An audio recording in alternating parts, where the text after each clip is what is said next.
का नाम है force and laws of motion. तो सबसे पहले फोर्स के बारे में समझ लेते हैं, फोर्स क्या होती है, इसको किस तरह से डिफाइन कर सकते हैं। सो यहाँ पर डेफिनेशन दी है बिल्कुल छोटी सी लाइन में, पुश और pull on an object is called force. किसी भी ऑब्जेक्ट को पुश यानी कि धक्का देना और पुल यानी कि अपनी ओर खींचना, इसी को कहा जाता है फोर्स।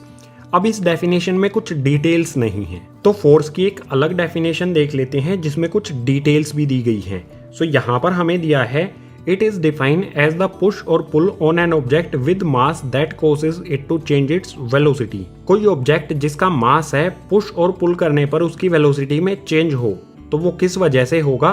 फोर्स की वजह से। इसी को कहा जाता है फोर्स। इसमें आगे हमें यहाँ पर एक पॉइंट और दिया गया है, ये पॉइंट है it is a vector quantity. Force क्या है? एक वेक्टर क्वांटिटी है, यानी इसमें मैग्नीट्यूड और डायरेक्शन दोनों चीजें होती हैं, दोनों चीजों पर फोर्स डिपेंड करती है। अब एग्जाम्पल की बात कर लेते हैं, तो एग्जाम्पल में यहाँ पर दिया है टू ओपन और क्लोज द डोर। दरवाजे को ओपन या क्लोज करने के लिए हमें उसे करना होता है पुश या फिर पुल। या तो हम उसको धक्का दे के ओपन कर सकते हैं या फिर हम उसे अपनी ओर खींच के ओपन कर सकते हैं। दो ही ऑप्शन हमारे पास होते हैं। तो ये किस वजह से हो पाता है? फोर्स की वजह से।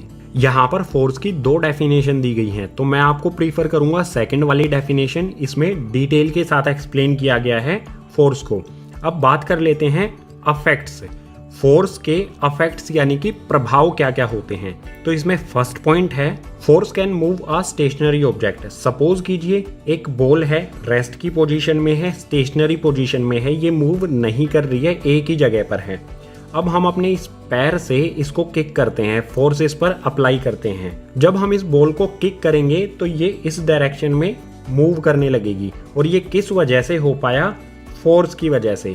फोर्स की वजह से कोई भी स्टेशनरी ऑब्जेक्ट जो रेस्ट की पोजीशन में है उसको मूव किया जा सकता है। सेकंड पॉइंट है, force can stop a moving object. Suppose कर लीजिए ये बॉल है और ये इस डायरेक्शन में मूव कर रही है। अब हम अपने पैर से इस बॉल पे फोर्स लगाते हैं, इस बॉल की स्पीड को रोकते हैं, तो ये किस वजह से हो पाएगा? फोर्स की वजह से। किसी भी मूविंग ऑब्जेक्ट को फोर्स की वजह से रोका भी जा सकता है। अब थर्ड पॉइंट दिया है, force can change the direction of moving object. इस कंडीशन में आप सपोज कर लीजिए हमारे पास एक बॉल है, ये बॉल है, ये इस डायरेक्शन से यहाँ पर आती है। हम इसको अपने पैर से किक कर देते हैं। किक करने के बाद जो बॉल की डायरेक्शन है वो चेंज हो जाती है। बॉल यहाँ से अपनी डायरेक्शन चेंज कर लेती है। पहले बॉल जो है वो इस तरफ आ रही थी, हमने यहाँ पर इस पॉइंट पर इसको किक कर दिया तो इसकी डायरेक्शन चेंज हो गई। अब ये इस साइड में मूव करने लगी। तो फोर्स की वजह से किसी भी ऑब्जेक्ट की डायरेक्शन को चेंज किया जा सकता है। इसमें फोर्थ पॉइंट है, force can change the speed of moving object. बिल्कुल यही वाली कंडीशन ले लो। मान लो 33 किलोमीटर पर आवर की स्पीड से ये बॉल इस डायरेक्शन में मूव करती है। यहाँ से ये बॉल इस पॉइंट की ओर 33 किलोमीटर पर आवर की स्पीड से मूव करती है। हम इसको किक कर देते हैं, ज़्यादा फोर्स अप्लाई करते हैं किक करने में, तो इस बॉल की डायरेक्शन भी चेंज हो जाती है और स्पीड भी चेंज हो जाती है। हमने इसको हार्डली किक किया है, ज़्यादा फोर्स लगाई है, तो इसकी स्पीड बढ़ जाएगी। सपोज कर लीजिए 50 किलोमीटर पर आवर हो जाती है किक करने के बाद इस बॉल की स्पीड। सो किसी भी ऑब्जेक्ट की स्पीड को चेंज किया जा सकता है फोर्स से। इसमें लास्ट यानी कि फिफ्थ पॉइंट दिया है, force can change shape and size of object. Force की वजह से किसी भी ऑब्जेक्ट की शेप और साइज को चेंज कर दिया जाता है। इसका एक अच्छा सा एग्जांपल देते हैं यहाँ पर। सपोज कर लीजिए एक स्प्रिंग है जिसे एक वॉल पर माउंट किया गया है, एक वॉल पर लगाया गया है। ये ए पॉइंट है, ये स्प्रिंग का बी पॉइंट है।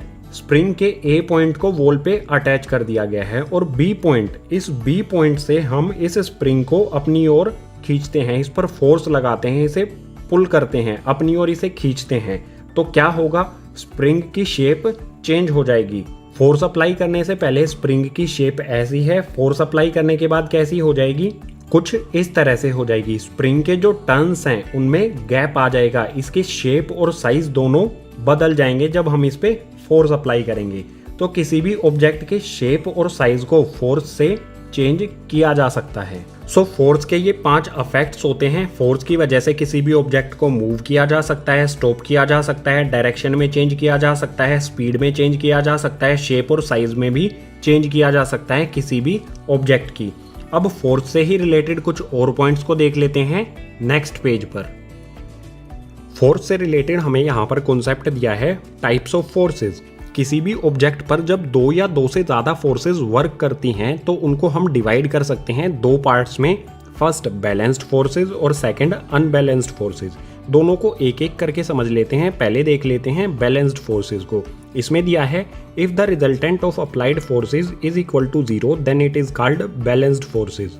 किसी ऑब्जेक्ट पर दो या दो से ज़्यादा फोर्सेस जब वर्क करती हैं और रिजल्टेंट में हमें 0 मिल जाए तो ऐसी फोर्सेस को कहा जाता है बैलेंस्ड फोर्सेस। बैलेंस्ड फोर्सेस का एक एग्जांपल ले लेते हैं जिससे आप इसे और अच्छी तरह से समझ पाओगे।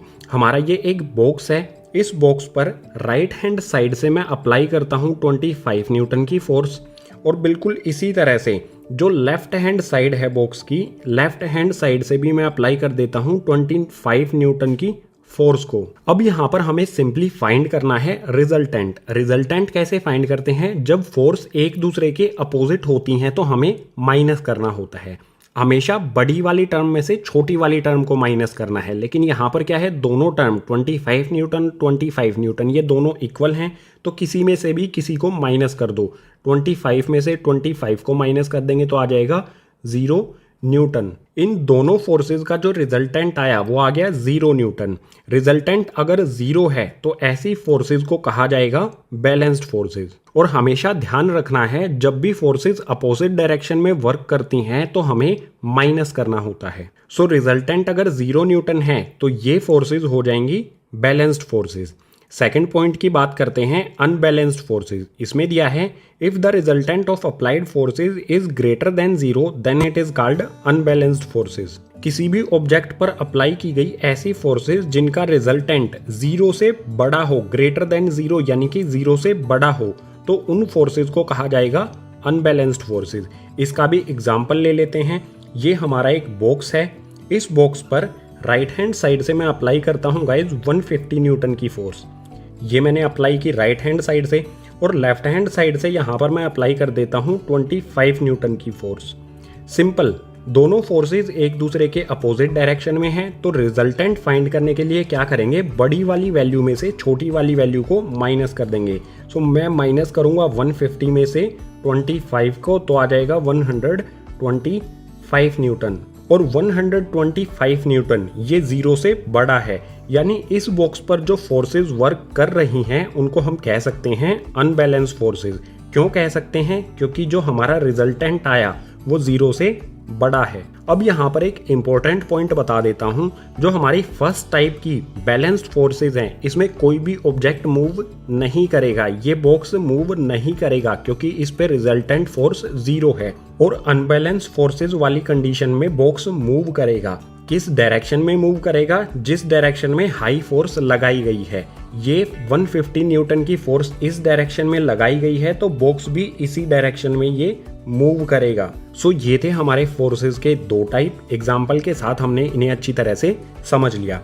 अब फोर्स से रिलेटेड न्यूमेरिकल्स भी आते हैं, तो फोर्स को मैथमेटिकली किस तरह से एक्सप्रेस किया जा सकता है ये देखते हैं नेक्स्ट पेज पर।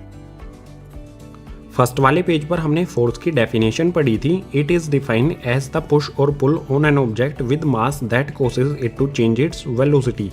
यहाँ से हमें दो टर्म मिलती हैं डेफिनेशन से, एक मिलता है हमें मास और एक मिलता है वेलोसिटी में चेंज।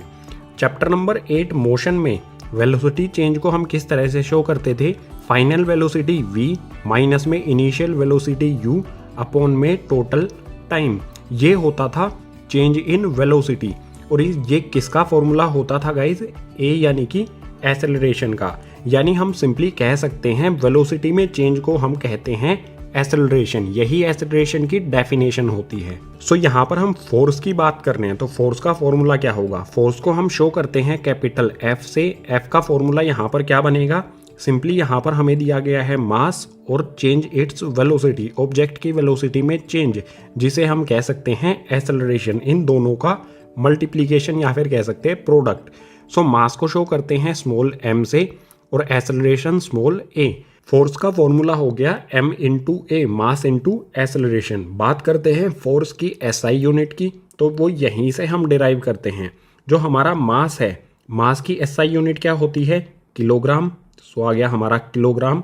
और जो ये एक्सेलरेशन है, एक्सेलरेशन की SI यूनिट क्या होती है? मीटर पर सेकंड स्क्वायर। सो फोर्स की एसआई यूनिट क्या हो जाएगी, किलोग्राम मीटर पर सेकंड स्क्वायर।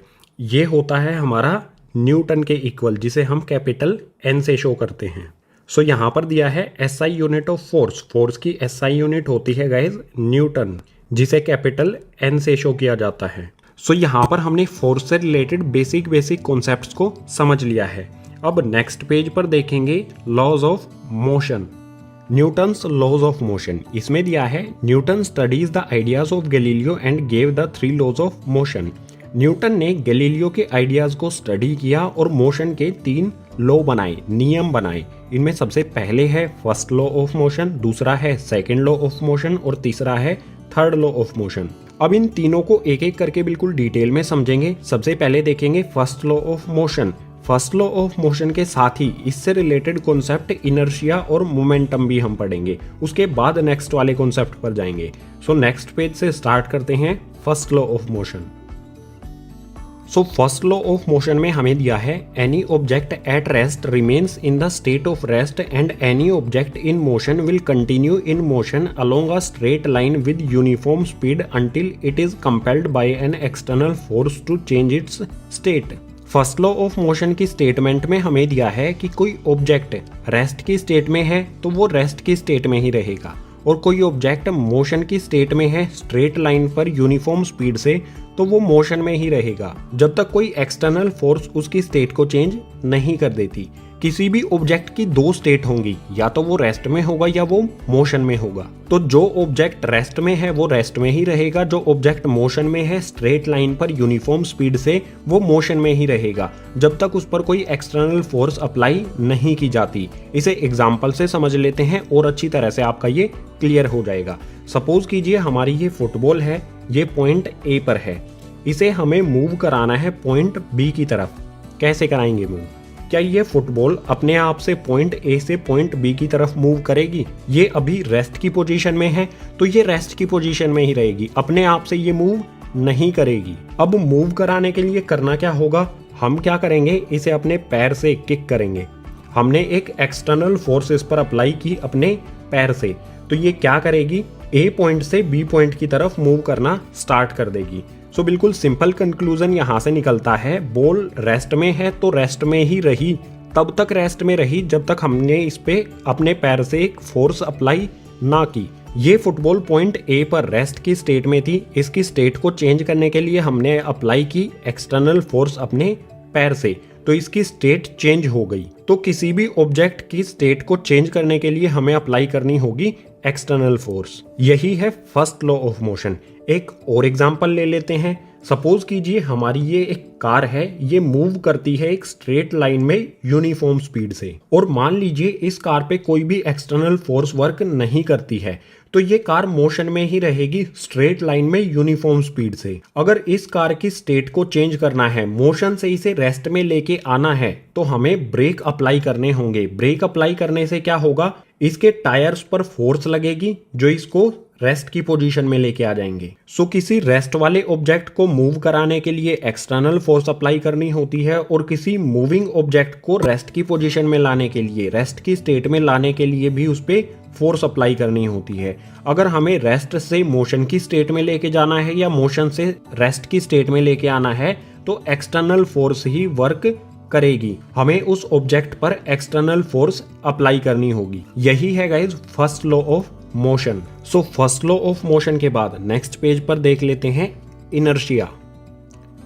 सो यहाँ पर है इनर्शिया, ये क्या होता है, इसकी डेफिनेशन क्या होगी। सो यहाँ पर हमें दिया है it is the tendency of object due to which it resist any change in its state of rest और यूनिफॉर्म मोशन। इनर्शिया किसी भी ऑब्जेक्ट की टेंडेंसी यानी प्रवृत्ति होती है जो रेसिस्ट यानी कि विरोध करती है उसकी स्टेट में किसी भी तरह का चेंज होने से, चाहे वो रेस्ट में हो और चाहे वो यूनिफॉर्म मोशन में हो। सिंपल वर्ड्स में बता देता हूँ, कोई ऑब्जेक्ट रेस्ट में है तो वो रेस्ट में ही रहना चाहता है, वो नहीं चाहता है कि उसकी रेस्ट की स्टेट को चेंज किया जाए। या फिर कोई ऑब्जेक्ट मोशन में है, यूनिफॉर्म मोशन में है, तो वो यूनिफॉर्म मोशन में ही रहना चाहता है, वो नहीं चाहता कि उसकी स्टेट चेंज की जाए। अगर हम ऑब्जेक्ट की स्टेट को चेंज करना चाहें तो वो रेसिस्ट यानी कि विरोध करता है, और इसी टेंडेंसी यानी कि प्रवृत्ति को कहा जाता है इनर्शिया।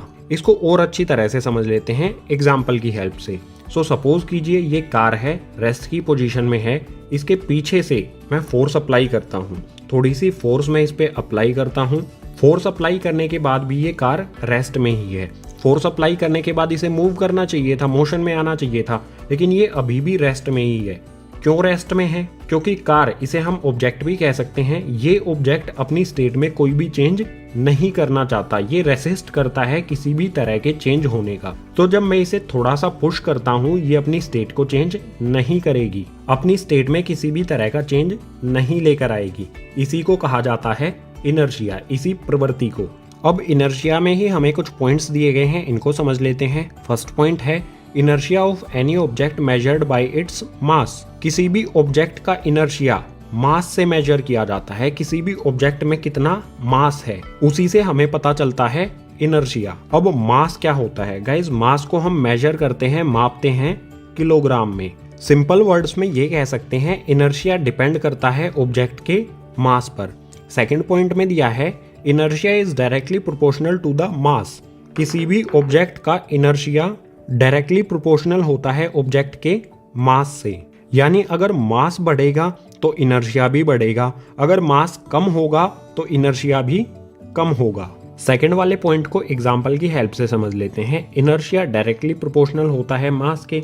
सो सपोज कीजिए हमारे पास ये एक स्टोन है जिसका मास है 2 किलोग्राम, और हमारे पास दूसरा यहाँ पर ये स्टोन है जिसका मास है 1000 किलोग्राम। तो बिल्कुल सिंपल सी बात है, आपको दोनों स्टोन की स्टेट को चेंज करना है।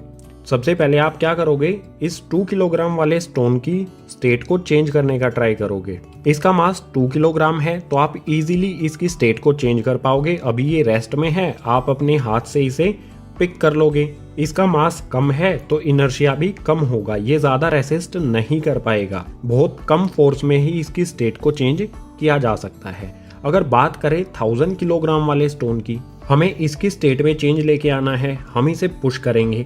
1000 किलोग्राम मास ज्यादा है तो इनर्शिया भी ज्यादा हो जाएगा। यानी इस बड़े वाले स्टोन की स्टेट को चेंज करने के लिए हमें ज्यादा फोर्स की जरूरत होगी। मास ज्यादा है तो इनर्शिया भी ज्यादा होगा, ये ज्यादा रेसिस्ट करेगा, विरोध करेगा अपनी स्टेट को चेंज होने से। तो बिल्कुल सिंपल सी बात है, इनर्शिया डिपेंड करता है ऑब्जेक्ट के मास से। अगर ऑब्जेक्ट का मास बढ़ेगा तो इनर्शिया भी बढ़ जाएगा, ऑब्जेक्ट का मास कम होगा तो इनर्शिया भी कम हो जाएगा। अब नेक्स्ट पेज पर इनर्शिया के डेली लाइफ एग्जांपल्स देख लेते हैं। इनर्शिया के एग्जांपल्स से पहले यहाँ पर एक इंपॉर्टेंट पॉइंट देख लेते हैं। यहाँ पर दिया है first law of motion is also known as law of inertia. जो हमारा फर्स्ट लॉ ऑफ मोशन हमने पढ़ा न्यूटन का, उसको लॉ ऑफ इनर्शिया भी कहा जाता है। क्यों कहा जाता है? अभी पीछे वाले पेज पर तो हमने दोनों को डिफरेंट पेजेस पर पढ़ा था। Guys, first law of motion और लॉ ऑफ इनर्शिया जो इनकी स्टेटमेंट थी, जो इनकी डेफिनेशन थी, उनसे एक ही कंक्लूजन निकलता है। एक्सप्लेन कर देता हूं और इजी लैंग्वेज में। So Newton first law means an object is at a state of rest and state of motion. It should not change its state without external force. Newton first law of motion का मतलब क्या है? Object rest में है या फिर object motion में है, वो खुद से अपनी स्टेट को चेंज नहीं कर सकता है। अगर ऑब्जेक्ट की स्टेट में कोई चेंज लाना है तो उस पर एक्सटर्नल फोर्स अप्लाई करनी होगी। एंड इनर्शिया में हमने क्या समझा था? Inertia is the tendency of an object in which it should not change its state by its own. Inertia object की ऐसी टेंडेंसी है जिसमें ऑब्जेक्ट खुद से अपनी स्टेट में चेंज नहीं कर सकता है। दोनों से हमारा सिंपल और एक ही कंक्लूजन निकलता है। ऑब्जेक्ट रेस्ट में है तो वो रेस्ट में ही रहेगा, या फिर वो ऑब्जेक्ट रेस्ट में ही रहना चाहता है। ऑब्जेक्ट अगर मोशन में है तो वो मोशन में ही रहेगा, या वो मोशन में ही रहना चाहता है। वो अपनी स्टेट को चेंज नहीं करना चाहता। अगर स्टेट में चेंज करना है तो एक्सटर्नल फोर्स अप्लाई करनी पड़ेगी। दोनों से यही सिंपल सा कंक्लूजन निकलता है, इसीलिए फर्स्ट लॉ ऑफ मोशन को लॉ ऑफ इनर्शिया भी कहा जाता है। सो इस सिंपल से कॉन्सेप्ट के बाद अब देखेंगे इनर्शिया के एग्जाम्पल्स।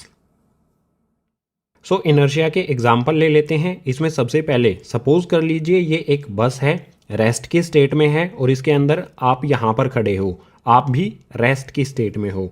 अब ड्राइवर क्या करता है? बस को स्टार्ट करता है, रेस्ट से वो उसकी पोजीशन को चेंज करता है, मोशन में लेके आता है उसे इस डायरेक्शन में जिस डायरेक्शन में एरो लगाया गया है। जैसे ही बस इस डायरेक्शन में रेस्ट से मोशन में आएगी, बिल्कुल उसी के साथ साथ हमारे जो अपर बॉडी पार्ट है जिस डायरेक्शन में बस मूव करती है, बिल्कुल उसके अपोजिट की तरफ जाएगा। बस आगे की तरफ मूव करेगी तो हमारा अपर बॉडी पार्ट पीछे की तरफ फॉल होगा, हमें झटका सा लगेगा, पीछे की तरफ हम एक बार गिरने को होंगे। ऐसा क्यों होता है गाइस? देखो सिंपल सा यहाँ पर लॉजिक है।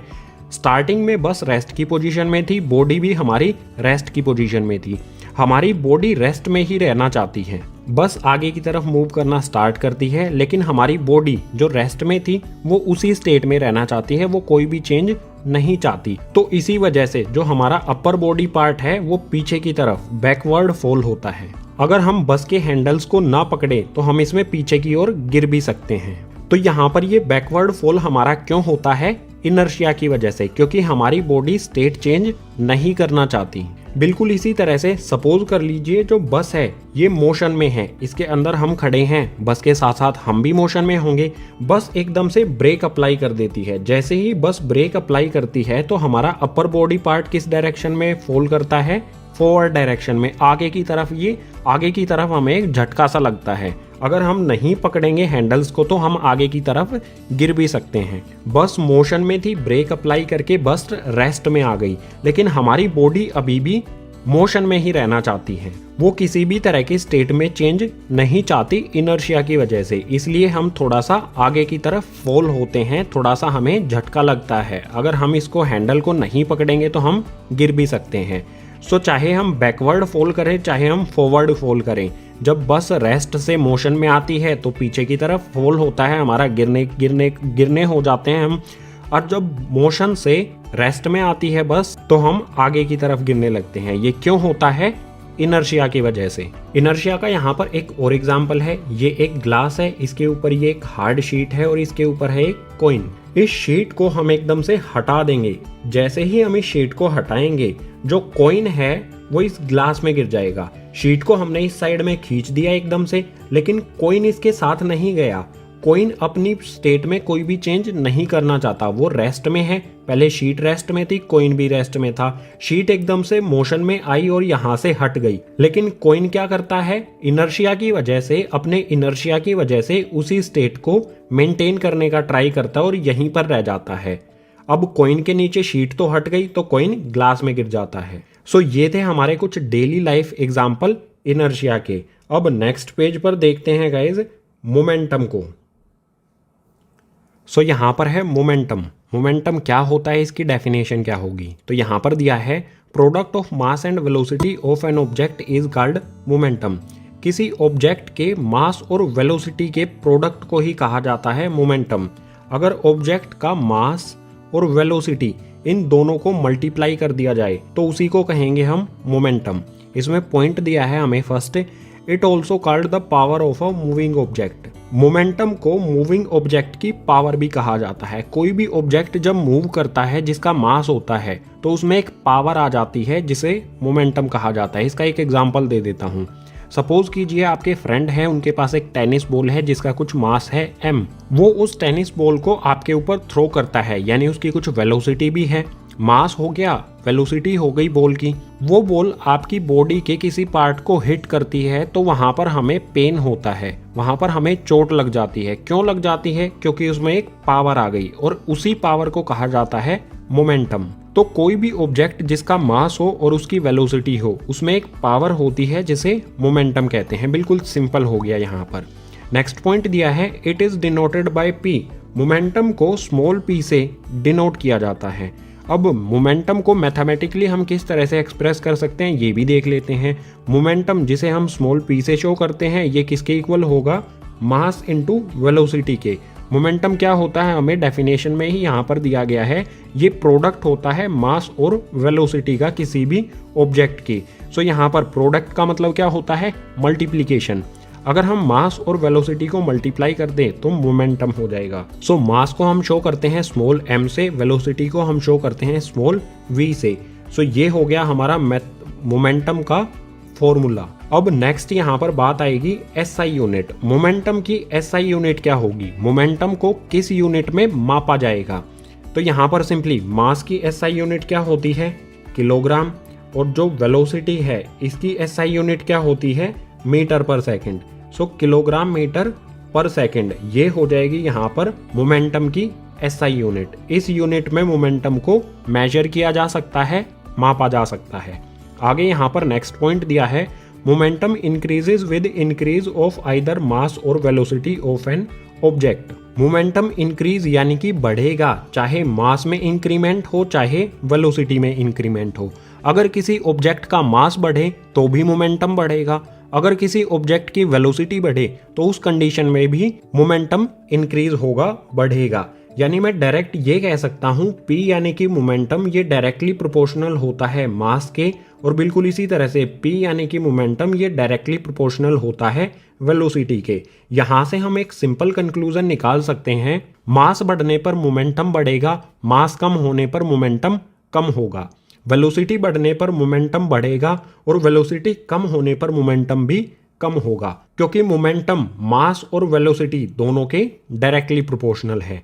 इसके बाद नेक्स्ट पॉइंट में दिया है, vehicle running with high speed have greater momentum as compare to vehicle running with slower speed. Suppose कीजिए हमारा ये व्हीकल है कार, इसका मास है m। जब ये व्हीकल हाई स्पीड से चलेगी तो इसका मोमेंटम क्या होगा, ज्यादा होगा, और जब ये कार स्लो स्पीड में चलेगी तो इसका मोमेंटम कम होगा। इस कार की स्पीड बढ़ने पर मोमेंटम बढ़ जाएगा और स्पीड कम होने पर मोमेंटम कम हो जाएगा।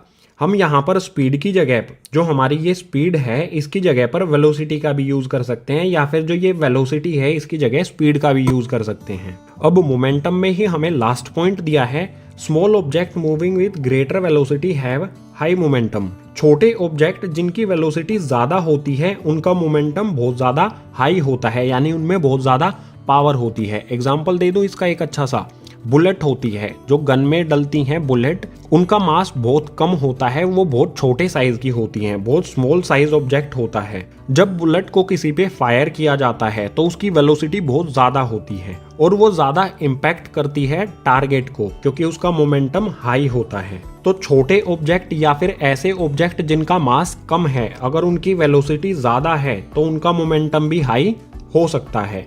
अब एक एग्जांपल ले लेते हैं, मोमेंटम अगर हमें बोल दिया जाए फाइंड करना है, कैसे हम फाइंड करेंगे। सपोज कीजिए हमारी ये कार है, इस कार का हमें मास दिया गया है, मास दिया गया है गाइस 1000 किलोग्राम, और इसकी वेलोसिटी हमें यहाँ पर दी गई है 50 मीटर पर सेकेंड। हमें फाइंड करना है मोमेंटम यानी कि P। सो सिंपली P का फॉर्मूला क्या होगा, P इक्वल्स टू में M मल्टीप्लाई में V। यहाँ पर फॉर्मूला लिख देते हैं mv। फाइंड करेंगे P as it is equals to में मास m4, यहाँ पर हो जाएगा मास, v4 वेलोसिटी। इनकी वैल्यू पुट कर देंगे, मास 1000 और वेलोसिटी 50। सो सिंपली मास की जगह पर यहाँ आ जाएगा 1000 मल्टीप्लाई में वेलोसिटी की जगह पर आ जाएगा 50। सो सिंपली 1000 को 50 से मल्टीप्लाई करेंगे तो ये हो जाएगा 50,000। और इसकी यूनिट क्या होती है, मोमेंटम की यूनिट क्या होती है, किलोग्राम मीटर पर सेकेंड। यहाँ पर हमारा मोमेंटम आ जाएगा इस कार का किलोग्राम मीटर पर सेकेंड, 50,000 किलोग्राम मीटर पर सेकेंड। ये मोमेंटम हो जाएगा इस कार का जब इसका मास 1000 किलोग्राम और वेलोसिटी 50 मीटर पर सेकेंड हो। पीछे वाले पेजेस पर हमने फर्स्ट लॉ ऑफ मोशन को बिल्कुल डिटेल में समझ लिया और इसके साथ साथ इनर्शिया और मोमेंटम, इन दोनों कॉन्सेप्ट को भी कंप्लीट कर लिया। अब नेक्स्ट पेज से स्टार्ट करेंगे guys second law of motion. Second law of motion, इसकी स्टेटमेंट में हमें दिया है, it states that the rate of change of momentum is directly proportional to the force applied in the direction of force. Second law of motion हमें कहता है कि जो भी ऑब्जेक्ट पर फोर्स अप्लाई की जाती है वो डायरेक्टली प्रोपोर्शनल होती है rate of change of momentum के। इसे सिंपल वर्ड्स में हम इस तरह से लिख सकते हैं, F यानी कि force directly proportional to rate of change of momentum. Force directly proportional होती है मोमेंटम की रेट में जो भी चेंज हुआ है उसके। ये थी guys second law of motion की सिंपल सी स्टेटमेंट। अब अगर मैथमेटिकली हमें सेकंड लॉ ऑफ मोशन को एक्सप्रेस करना हो वो किस तरह से किया जाएगा, तो यहाँ पर हमारे पास एक ऑब्जेक्ट है, ये हमारी एक कार है, ऑब्जेक्ट है ये। सपोज कर लीजिए इस कार का मास जो है वो m है, इस कार का मास हो गया m, और इसकी इनिशियल वेलोसिटी यानी कि स्टार्टिंग में जो इसकी इनिशियल वेलोसिटी है उसको सपोज कर लीजिए ये हो गया u, और इसके बाद यहाँ पर इसकी फाइनल वेलोसिटी और लास्ट में इसकी फाइनल वेलोसिटी हो जाती है सपोज कर लीजिए v। इसके बाद यहाँ पर पता लगाएंगे हम इनिशियल मोमेंटम कितना होगा। इस ऑब्जेक्ट का मास है m, initial velocity u, final velocity v। तो इनिशियल मोमेंटम क्या होगा, स्टार्टिंग में इस ऑब्जेक्ट का मोमेंटम क्या होगा। मास इसका m है और इसकी इनिशियल वेलोसिटी u है, तो मोमेंटम क्या होता है, mass into velocity. Initial momentum की बात करते हैं तो हम यूज करेंगे इनिशियल वेलोसिटी को। सो मास m मल्टीप्लाई में इनिशियल वेलोसिटी u, ये हो जाएगा guys initial momentum m multiply में u। इसके बाद ये बताइए फाइनल मोमेंटम क्या होगा। मास तो सेम है, मास में तो कोई चेंज नहीं आया, लेकिन वेलोसिटी चेंज हो गई v, ये फाइनल वेलोसिटी हो गई। तो फाइनल मोमेंटम में हम यूज करेंगे फाइनल वेलोसिटी का। फाइनल मोमेंटम क्या हो जाएगा, मास इनटू में फाइनल वेलोसिटी v। सो यहाँ पर आ जाएगा हमारा m मल्टीप्लाई में v। ये हो गया हमारा इनिशियल मोमेंटम m मल्टीप्लाई में u और ये हो गया फाइनल मोमेंटम m मल्टीप्लाई में v। अब हमें बोला क्या गया है वो कंडीशन अप्लाई कर देते हैं स्टेटमेंट वाली। फोर्स जो है वो डायरेक्टली प्रोपोर्शनल होती है rate of change of momentum के। यहाँ पर मोमेंटम की रेट में कितना चेंज हुआ है उसके डायरेक्टली प्रोपोर्शनल होगी। और चेंज कैसे हम फाइंड करेंगे, फाइनल मोमेंटम में से इनिशियल मोमेंटम को माइनस करेंगे। सो यहाँ पर चेंज कितना हुआ है, mv माइनस में mu, फाइनल मोमेंटम माइनस में इनिशियल मोमेंटम। ये तो मोमेंटम में चेंज हुआ है, हमें क्या करना है, rate of change of momentum कितनी रेट से हुआ है तो उसमें डिवाइड में करना होगा हमें t। जैसे हमने चैप्टर नंबर 8 में किया था ना, rate of change in velocity, उसे किस तरह से फाइंड हम करते थे, v माइनस में u अपॉन में t। फाइनल वेलोसिटी माइनस में इनिशियल वेलोसिटी अपॉन में टाइम, इसे कहा जाता था rate of change of velocity. Velocity में किस रेट से चेंज हुआ है, और ये किसके इक्वल होता था गाइज, एक्सेलरेशन के। ये एक्सेलरेशन का फॉर्मूला होता है। बिल्कुल उसी तरह से rate of change of momentum के यहाँ पर डिवाइड में आ जाएगा t, इसे कहेंगे हम rate of change of momentum. अब सिंपली इस साइड में हमारा f एज इट इज आएगा, आगे सोल्व करेंगे इसे। प्रोपोर्शनल का साइन एज इट इज आएगा, ये गाइज प्रोपोर्शनल का साइन है, ठीक है। अब यहाँ पर ऊपर वाली वैल्यूज में देख सकते हो, यहाँ पर भी m है, यहाँ पर भी m है, तो m को हम कॉमन ले लेंगे। m कॉमन लेने पर बचेगा क्या, v माइनस में u और अपॉन में t। इसमें से m कॉमन ले लिया तो v यहाँ पर बच जाएगा, m u में से m कॉमन ले लिया तो u यहाँ पर बच जाएगा। अब सिंपली हमारा f एज इट इज आ जाएगा, प्रोपोर्शनलिटी का साइन लगा देंगे, m आ जाएगा, जो हमारा v माइनस यू अपॉन में t है। v माइनस यू अपॉन में t ये किसके इक्वल होता है, एक्सेलरेशन के। सो इस वाले पार्ट की जगह हम पुट कर देंगे एक्सेलरेशन यानी कि a। सो सिंपली यहाँ पर हमें एक इक्वेशन मिलेगी, f directly proportional to mass into acceleration. Force directly proportional होता है मास इनटू एक्सेलरेशन के। अब इस प्रोपोर्शनलिटी साइन को हटाना होगा, सो यहाँ पर हमारा f आ जाएगा, इक्वल्स का साइन हमने लगा दिया।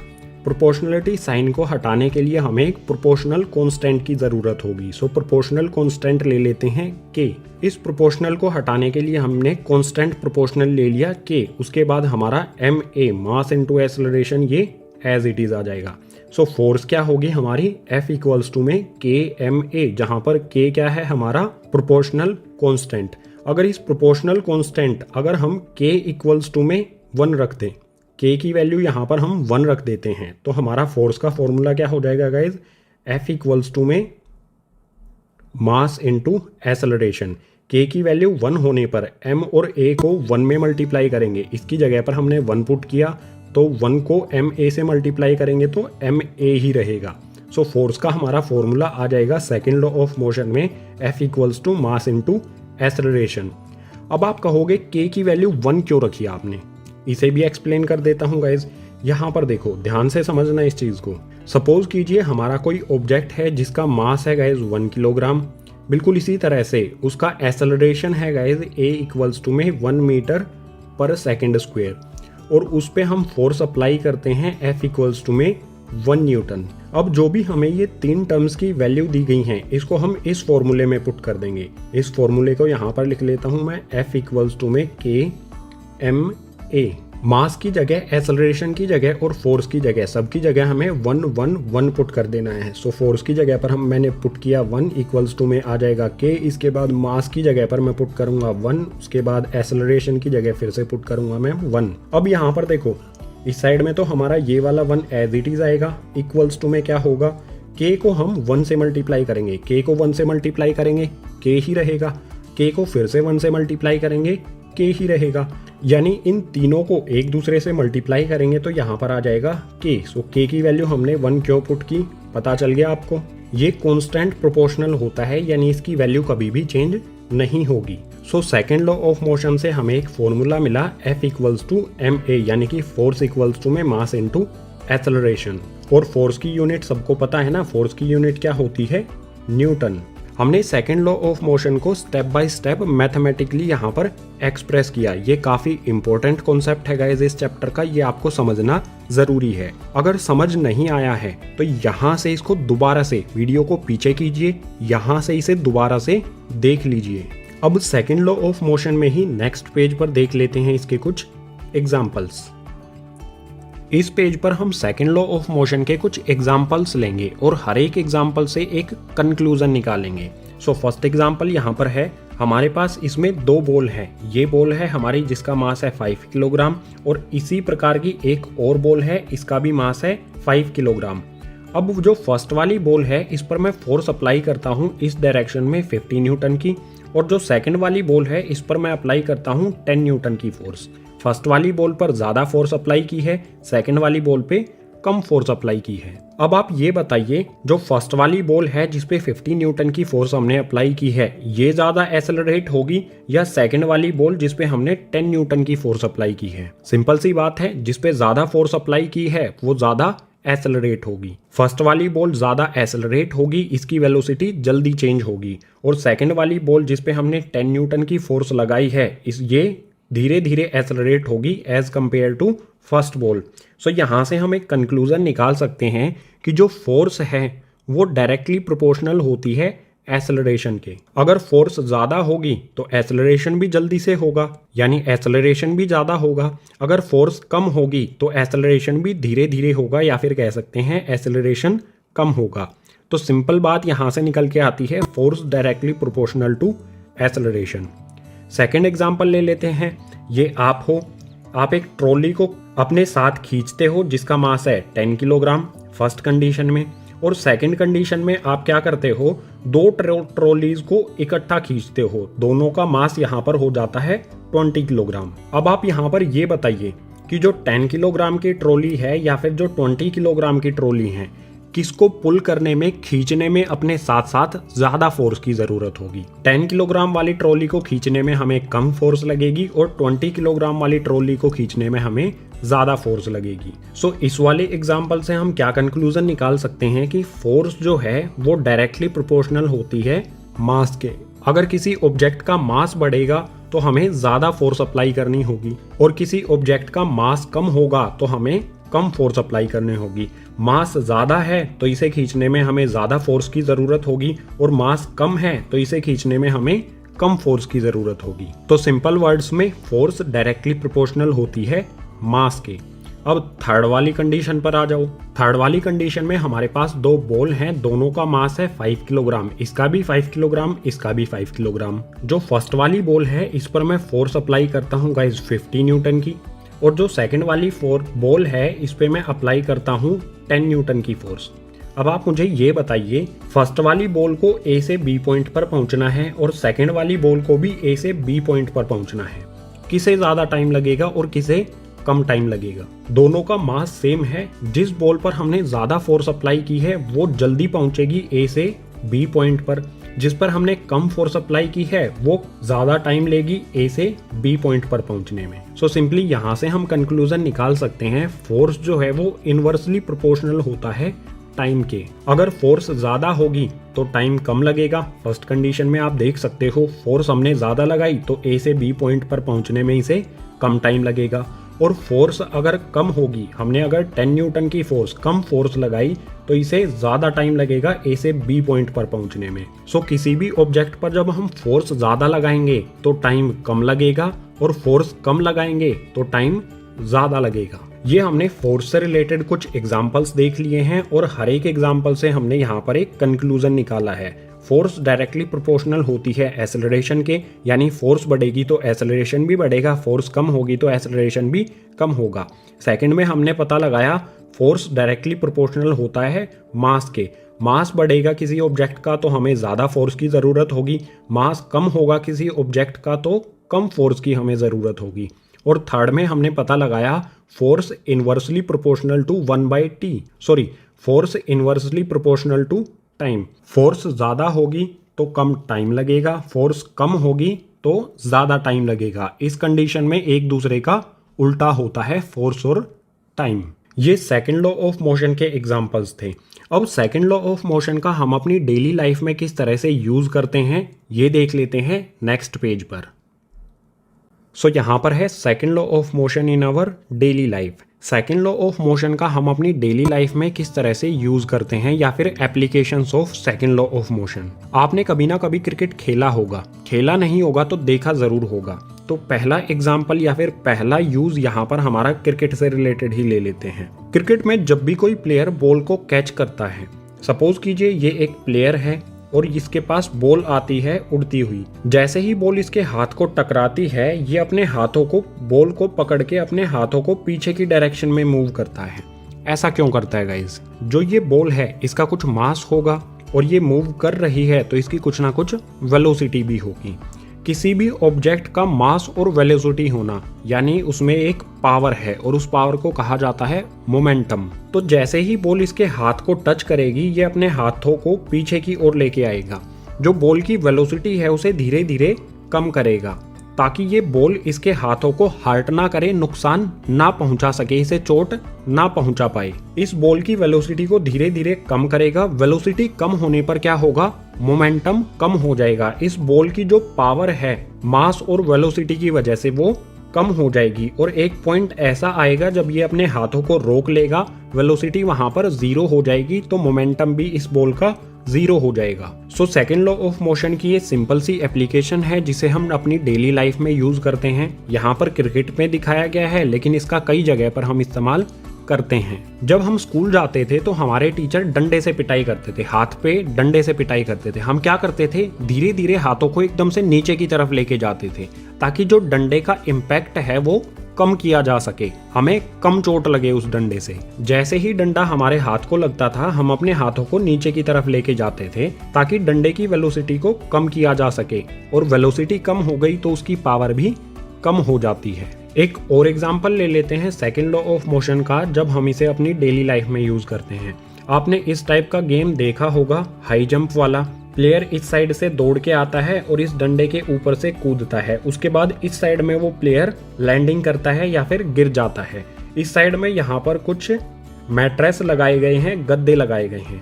ये गद्दे क्यों लगाए गए हैं गाइज? इस प्लेयर का मास है और ये दौड़ के आया है, ऊपर से इस तरफ गिरेगा तो इसकी वेलोसिटी भी होगी। मास और वेलोसिटी यानी ये एक मूविंग ऑब्जेक्ट है जिसमें पावर है जिसे मोमेंटम कहते हैं। इसके मोमेंटम को धीरे धीरे कम करना होगा।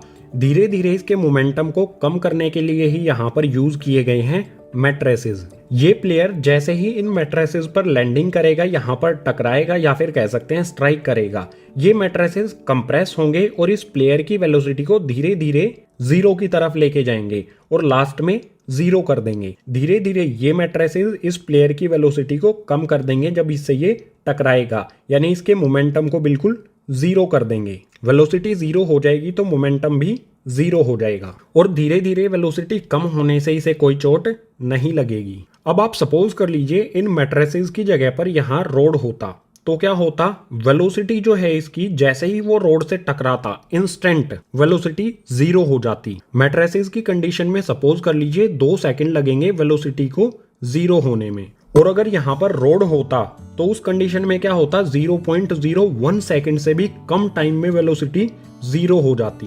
बहुत कम टाइम में वेलोसिटी 0 हो जाती जिसकी वजह से इसका मोमेंटम भी 0 हो जाता और उस वजह से इसको चोट भी लग सकती थी। सो मैट्रेसेस यहाँ पर क्यों लगाए हैं? ताकि इसकी वेलोसिटी धीरे धीरे कम हो as compare to hard surface. अगर वेलोसिटी धीरे धीरे कम होगी तो इम्पैक्ट भी कम होगा। सो इनके अलावा सेकंड लॉ ऑफ मोशन की कई सारी एप्लीकेशंस हैं जिनका हम डेली लाइफ में यूज करते हैं। एक और बता देता हूँ, आप कप में चाय पीते हो ना, कप अगर आपके हाथ से छूट जाता है, डायरेक्ट फ्लोर पर गिर जाता है, तो क्या होता है, कप टूट जाता है। लेकिन जब कप फ्लोर की बजाय किसी मैट्रेस यानी कि गद्दे पर गिरता है तो वो टूटता नहीं है। क्यों नहीं टूटता है? क्योंकि उसकी वेलोसिटी धीरे धीरे कम होती है। ये कप वाली जो हमारी कंडीशन है, ये भी एप्लीकेशन है सेकंड लॉ ऑफ मोशन की। So second law of motion को हमने बिल्कुल डिटेल में समझ लिया, मैथमेटिकल एक्सप्रेशन देख लिया, एग्जांपल्स ले लिए और एप्लीकेशंस भी इसकी हमने इस पेज पर देख ली।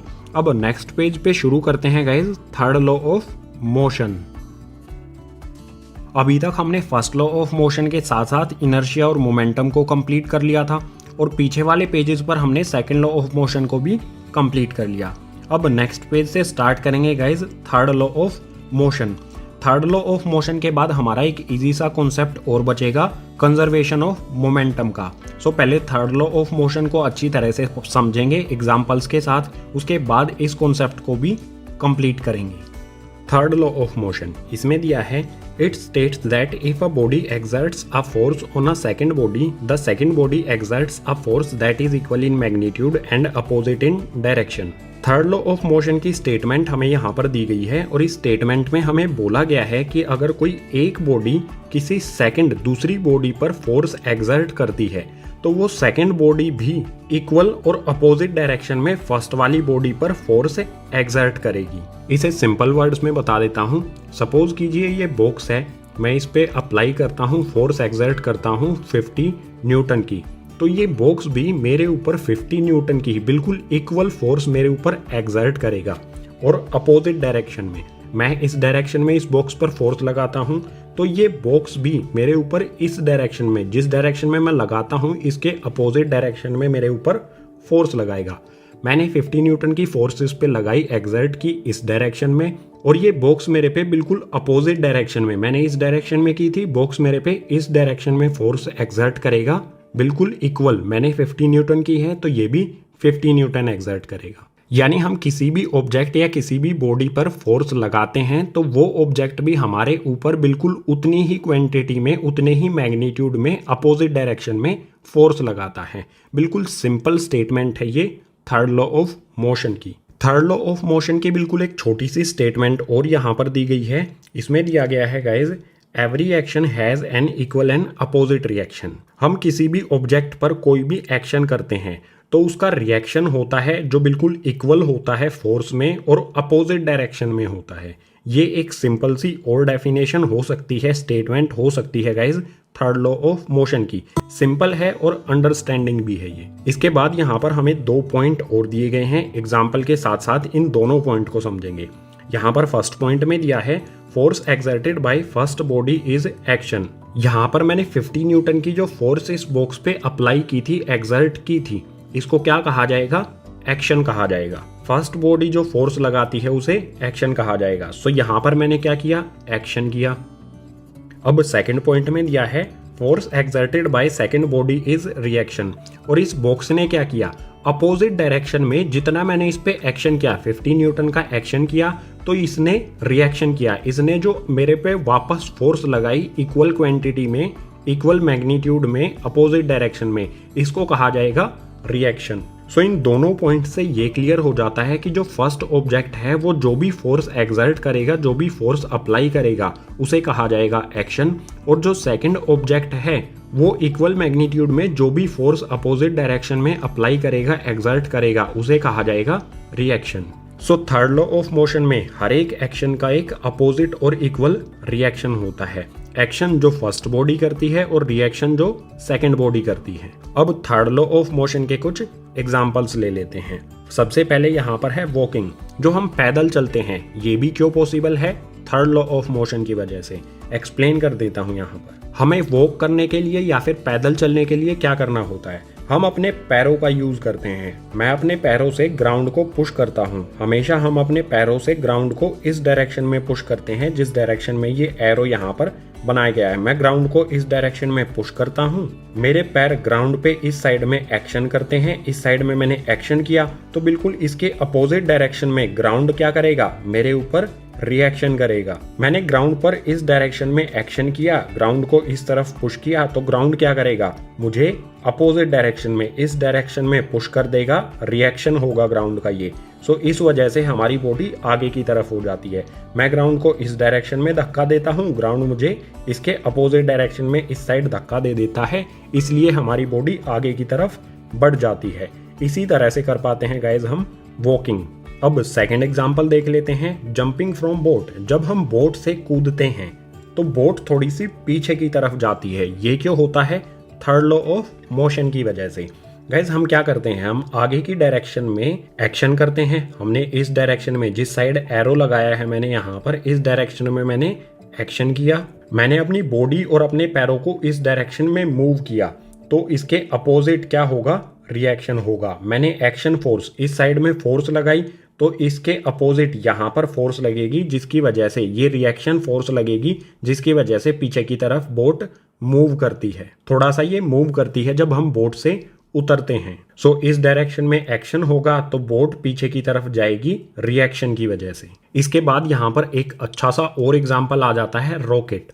दिवाली पे जो हम रॉकेट छुड़ाते हैं या फिर जो स्पेस वाले रॉकेट होते हैं, बिल्कुल सिमिलर कॉन्सेप्ट होता है। ये भी वर्क करते हैं guys third law of motion पर। रॉकेट फ्यूल जब बर्न होता है तो वो नीचे की तरफ एक्शन करता है, नीचे की तरफ फोर्स लगाता है। इसी एक्शन के अपोजिट में एक फोर्स आएगी गाइज, जिसे कहेंगे हम रिएक्शन। इस एक्शन के बिल्कुल अपोजिट डायरेक्शन में वर्क करेगा रिएक्शन, जिसकी वजह से रॉकेट ऊपर की डायरेक्शन में मूव करता है। रॉकेट फ्यूल में गैसेस होती हैं, जब इन गैसेस का कंबशन किया जाता है, इन गैसेस को बर्न किया जाता है तो ये नीचे की तरफ बहुत हाई फोर्स एक्सर्ट करती हैं और इसके बिल्कुल अपोजिट में गाइज क्या होता है, रिएक्शन फोर्स होता है, क्योंकि किसी भी एक्शन का रिएक्शन होता है, जिसकी वजह से ये रॉकेट ऊपर की तरफ मूव करता है। थर्ड लॉ ऑफ मोशन की वजह से हम वॉक कर पाते हैं, थर्ड लॉ ऑफ मोशन की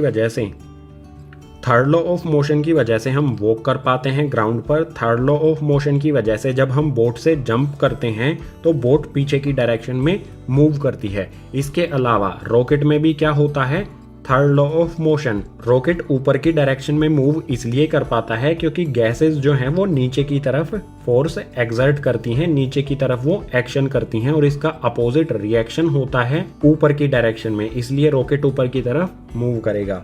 ये थे guys third law of motion के कुछ एग्जांपल्स। कुछ और एग्जांपल्स देख लेते हैं, चलो नेक्स्ट पेज पर। थर्ड लॉ ऑफ मोशन का नेक्स्ट एग्जांपल है यहाँ पर रिकॉइल ऑफ गन। जब हम ट्रिगर दबाते हैं किसी भी गन का तो बुलेट आगे की तरफ मूव करती है। एक्शन क्या होता है, इस डायरेक्शन में बुलेट मूव करती है, बहुत हाई वेलोसिटी से इस डायरेक्शन में बुलेट एक्शन करती है। तो इसके अपोजिट में, बिल्कुल इसके अपोजिट में गाइज रिएक्शन होता है और रिएक्शन की वजह से हम फील करते हैं रिकॉइल ऑफ गन। जो गन का पार्ट हमारी बॉडी से टच होता है, हमारे शोल्डर से टच होता है, ये पीछे की तरफ हमें थोड़ा सा झटका देता है, इसी को कहा जाता है रिकॉइल ऑफ गन। सो बिल्कुल सिंपल है, बुलेट आगे की तरफ एक्शन करती है, आगे की तरफ मूव करती है।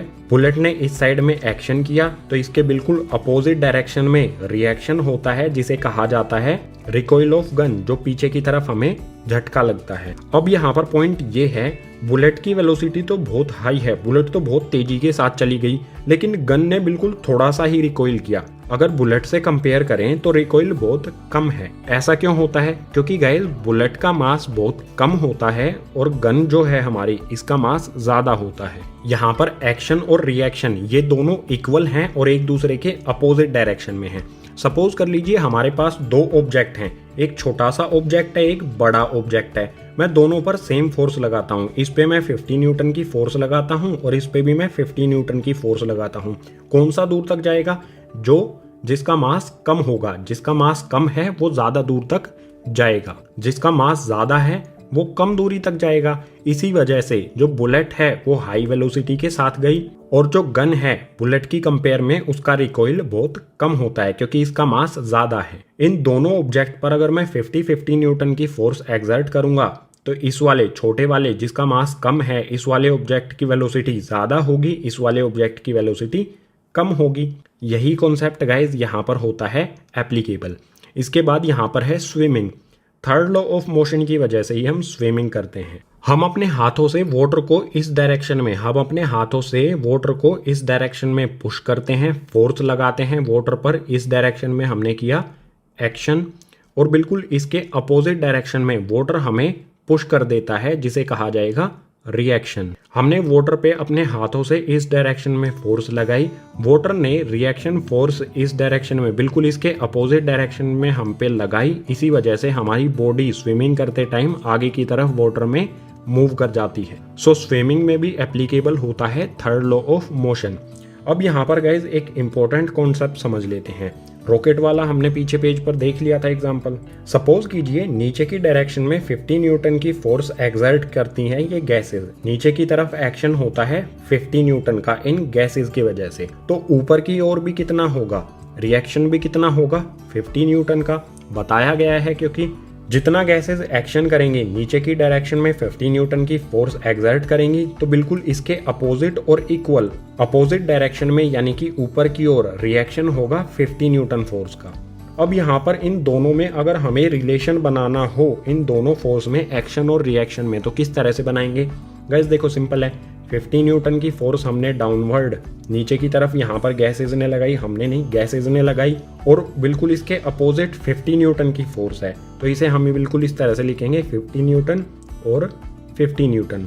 अब स्टार्टिंग में ही मैंने आपको बताया था कि फोर्स जब डायरेक्शन अपोजिट होती है तो क्या कहते हैं, माइनस में माइनस करते हैं।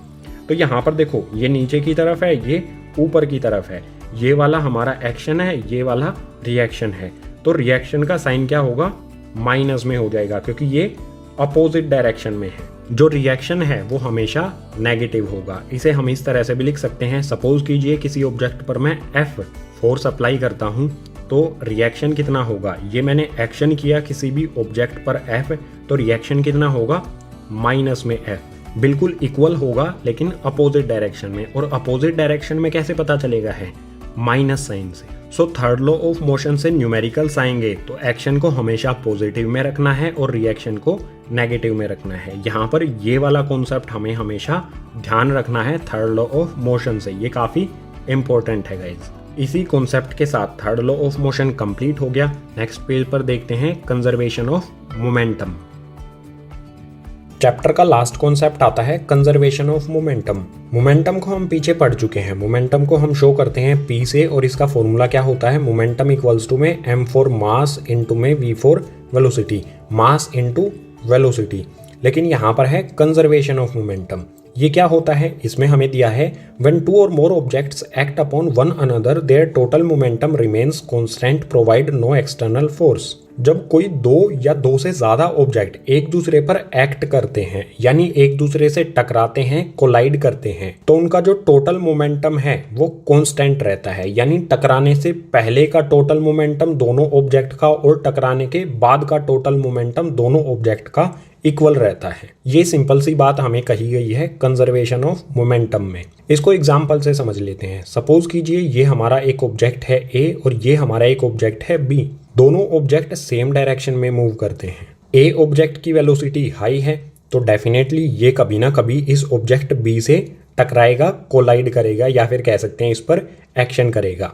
ये सपोज कर लीजिए यहाँ पर टकरा जाते हैं और टकराने के बाद यहाँ पर ये अलग अलग हो जाते हैं। ये हमारा ऑब्जेक्ट A है, ये हमारा B है। हमारे A और B ऑब्जेक्ट थे, यहाँ पर ये टकराए और उसके बाद यहाँ पर ये अलग अलग हो गए। अब पॉइंट यहाँ पर क्या है, कंजर्वेशन ऑफ मोमेंटम में क्या कहा गया है, जो हमारे ऑब्जेक्ट हैं टकराने से पहले इन दोनों ऑब्जेक्ट्स का मोमेंटम और टकराने के बाद इन दोनों ऑब्जेक्ट्स का मोमेंटम इक्वल रहेगा, कांस्टेंट रहेगा, उसमें कोई भी चेंज नहीं आएगा। सपोज कीजिए जो हमारा ऑब्जेक्ट A है, इसका मास होगा गाइज m1 और इसकी वेलोसिटी होगी इनिशियल, दोनों इनिशियल स्टेज में है, स्टार्टिंग में है ये, तो इसकी इनिशियल वेलोसिटी हम ले लेते हैं u1। जो ऑब्जेक्ट A है टकराने से पहले इसका मास m1 और इसकी वेलोसिटी u1, और जो हमारा ऑब्जेक्ट B है टकराने से पहले इसका मास गाइज m2 और जो हमारी इसकी वेलोसिटी होगी वो ले लेते हैं u2। अभी ये इनिशियल स्टेज में है, स्टार्टिंग में है, तो इनिशियल वेलोसिटी u1 और इनिशियल वेलोसिटी ऑब्जेक्ट B की U2। ये दोनों एक दूसरे से टकराए, उसके बाद यहाँ पर देखो गाइज मास तो सेम रहेगा, टकराने के बाद ऐसा थोड़ी है मास चेंज हो जाएगा। जितने किलोग्राम का ऑब्जेक्ट A यहाँ पर है उतने का ही यहाँ पर रहेगा। सो यहाँ पर मास m1 ही रहा और ऑब्जेक्ट B का m2 ही रहेगा मास। चेंज क्या होगा टकराने के बाद? वेलोसिटी। यहाँ पर वेलोसिटी u1 है, टकराने के बाद फाइनल वेलोसिटी हो जाती है गाइज v1, ठीक है। और जो ऑब्जेक्ट B है इसकी वेलोसिटी इनिशियल थी u2, टकराने के बाद हो जाती है v2। अब यहाँ पर मोमेंटम का फॉर्मूला क्या पढ़ा था हमने? Mass into velocity. सो इन दोनों ऑब्जेक्ट का टकराने से पहले का मोमेंटम क्या होगा? सिंपल सी बात है, ऑब्जेक्ट A का मोमेंटम क्या होगा? m1 मल्टीप्लाई में u1। यहाँ पर मैं लिखता हूँ m1 मल्टीप्लाई में u1, m1 इंटू में u1। और ऑब्जेक्ट B का मोमेंटम कितना हो जाएगा? m2 मल्टीप्लाई में u2। सो यहाँ पर लिखता हूँ m2 u2। ये इक्वल होगा दोनों ऑब्जेक्ट का मोमेंटम टकराने से पहले, ये मोमेंटम इक्वल होगा टकराने के बाद दोनों ऑब्जेक्ट के मोमेंटम के। सो यहाँ पर फर्स्ट वाला जो हमारा A ऑब्जेक्ट है, टकराने के बाद इसका मोमेंटम क्या हो जाएगा? मास इनटू में वेलोसिटी। सो यहाँ पर मास है हमारा m1, वेलोसिटी है v1। प्लस का साइन लगाएंगे क्योंकि हमें इन दोनों का मोमेंटम फाइंड करना है। जो ऑब्जेक्ट B है इसका मोमेंटम क्या हो जाएगा टकराने के बाद? m2 मल्टीप्लाई में v2। सो यहाँ पर आ जाएगा m2 v2। सो ये फॉर्मूला बन गया हमारा कंजर्वेशन ऑफ मोमेंटम का। दोनों ऑब्जेक्ट के टकराने से पहले का मोमेंटम और टकराने के बाद का मोमेंटम ये इक्वल होता है। हम इसे इस तरह से भी लिख सकते हैं, इसको हम लिख देते हैं गाइज इनिशियल मोमेंटम। टकराने से पहले वाले को हम कहेंगे इनिशियल मोमेंटम, ये इक्वल होगा गाइज फाइनल मोमेंटम के टकराने के बाद वाले मोमेंटम के। टकराने से पहले दोनों ऑब्जेक्ट के टोटल मोमेंटम को कहेंगे इनिशियल मोमेंटम और टकराने के बाद दोनों ऑब्जेक्ट के टोटल मोमेंटम को कहेंगे final momentum. So simple words में कंजर्वेशन ऑफ मोमेंटम क्या है? इनिशियल मोमेंटम इक्वल्स टू में final momentum. Conservation of momentum के साथ चैप्टर हो जाता है कंप्लीट। उम्मीद करूंगा चैप्टर के सभी कॉन्सेप्ट आपको समझ आए होंगे। अगर समझ आए हैं तो इस वीडियो को अपने क्लासमेट्स के साथ ज़्यादा से ज़्यादा शेयर करो। अगर कोई डाउट रहता है तो उसे कमेंट बॉक्स सेक्शन में मेंशन करो। जो भी आपके डाउट हैं उनको लाइव क्लासेस में इंक्लूड किया जाएगा। इसके अलावा इस चैप्टर के जो भी क्वेश्चन आंसर्स हैं या फिर जो भी न्यूमेरिकल्स हैं, न्यूमेरिकल्स काफ़ी इंपॉर्टेंट हैं, इन सभी को कराया जाएगा गाइज पार्ट 2 में। इस चैप्टर के पार्ट 2 की वीडियो का लिंक आपको मिल जाएगा नीचे डिस्क्रिप्शन बॉक्स में।